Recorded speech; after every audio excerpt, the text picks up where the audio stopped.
नमस्कार जय Jagannath more health tips channel T को आपण मानक स्वागत जनाऊँगी। एसी आणिब कि सांघातिक रोग। नंबर 1 एसी रो साइड इफेक्ट अच्छी कि। नंबर 2 कौन आपण एसी रे सोउछंती कि। नंबर 3 दिन भरी रोहुछंती कि एसी रे। 4 एसी बिना रही पारु नाहंती कि। आसंतु जानिबा एसी साइड इफेक्ट्स। अधिक समय एसी व्यवहार करुछंती कि होई पारे सांघातिक रोग। एसी साइड इफेक्ट्स यह शुणी आपण आश्चर्य होई पारंती किंतु यह सत अटे। आज आम आपण को कहबू जदि ग्रीष्म दिन में आपण एसी रे अधिक समय रुहंती शरीर रे कि प्रभाव पकाइब।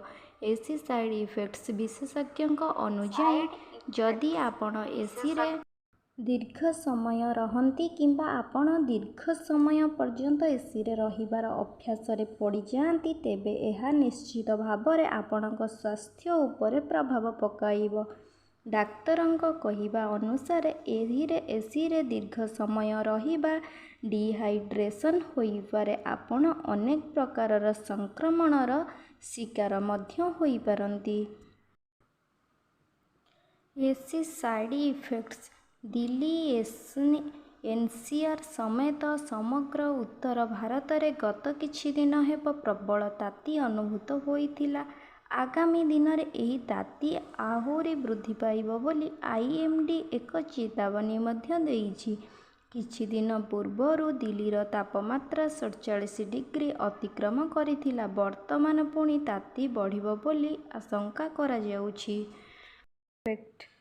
एसी ठंडा पवन रे घंटा घंटा धरी बसिबा द्वारा शरीर तापमात्रा कमी जाए। एही कारणरू शरीर कोष एवं स्नायुगुड़िक संकुचित हेबाकु लागे। रक्त संचालन प्रभावित हुए। एही कारणरू रक्तचाप उपरकू उठी जाए एवं धीरे धीरे आपण निम्न किंबा उच्च रक्तचाप रे पीड़ित होई पारंती।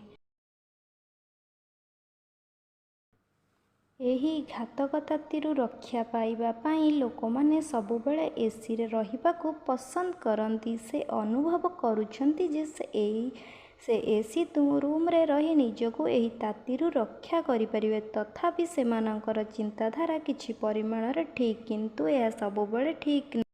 कारण डाक्तरंक अनुजाई एसी रे सबुबेले रहिबा स्वास्थ्य पाई क्षतिकारक होई पारे। यह शुणी आपण आश्चर्य होई पारंती किंतु यह सत अटे। जदि आपण एसी रे पूरा दिन किंबा अनेक घंटा बिताउछंती यह संभव जे भविष्यत रे आपणक स्वास्थ्य रे अनेक समस्या उपजी पारे। आज आमे आपण को कहिबू जदि एई ग्रीष्म दिन रे आपण एसी रे अधिक रुहंती तेबे यह आपणक शरीर रे उपरे कि प्रभाव पकई पारिबो।